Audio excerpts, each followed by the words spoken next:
BRS అంటే ఆసామాషి పార్టీనా, ఉద్యమ party, Telangana తెచ్చిన పార్టీ అంటున్నారు కేసీఆర్. అలాంటి పార్టీ 25వ ఆవిర్భావ సభ అంటే ఎలా ఉండాలి? ధూమ్ ధామ్ ఉండాలి, దుమ్ము రేపాలి అంటున్నారు గులాబీ బాస్. సభకు 10 లక్షల మందిని తరలిస్తామని చెబుతున్నారు.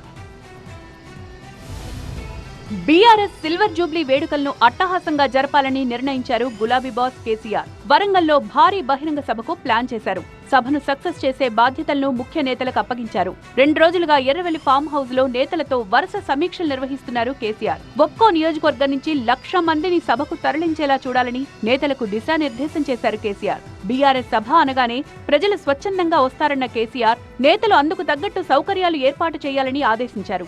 బీఆర్ఎస్ ఓడిపోయినప్పటి నుంచి వ్యవసాయ క్షేత్రానికే పరిమితమైన కేసీఆర్ వరంగల్ బహిరంగ సభతో ప్రజాక్షేత్రంలోకి వస్తున్నారు.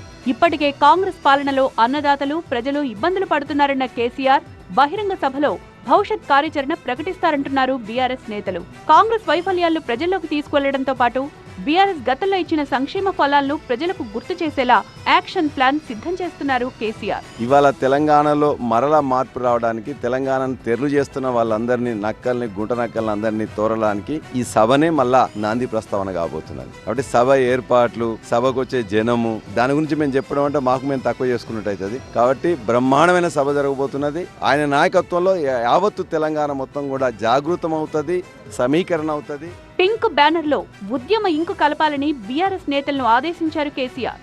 ఉద్యమ పార్టీగా ప్రతి నియోజకవర్గానికి బీఆర్ఎస్ తో అనుబంధం ఉందన్నారాయన. అందుకే ప్రతి నియోజకవర్గంలో ఉద్యమ సమయంలో చేపట్టిన కార్యక్రమాలు వివరిస్తూ ఫ్లెక్సీలు ఏర్పాటు చేయాలని నేతలకు సూచించారు కేసీఆర్. 2004 నుంచి 14 వరకు ఆయా నియోజకవర్గాలతో బీఆర్ఎస్ కున్న సెంటిమెంట్ ను ప్రస్తావిస్తూ ఫ్లెక్సీలు, బ్యానర్లు ఏర్పాటు చేయాలి అన్నారు. 2009లో కేసీఆర్ దీక్ష సందర్భంగా ఆయా ప్రాంతాల్లో ప్రజలు చేసిన పోరాటాన్ని ఫోటోల రూపంలో ప్రదర్శించాలని నేతలకు సూచించారు కేసీఆర్. తెలంగాణ ప్రజానికానికి మనోధైర్యం ఇచ్చేలా బీఆర్ఎస్ సిల్వర్ జూబ్లీ సభ ఉంటుందన్నారు కేసీఆర్. వరంగల్ బహిరంగ సభ తర్వాత గ్రామ స్థాయి నుంచి రాష్ట్ర స్థాయి వరకు పార్టీ కమిటీలు వేసి ప్రజల పక్షాన పోరాడతామన్నారు గులాబీ బాస్.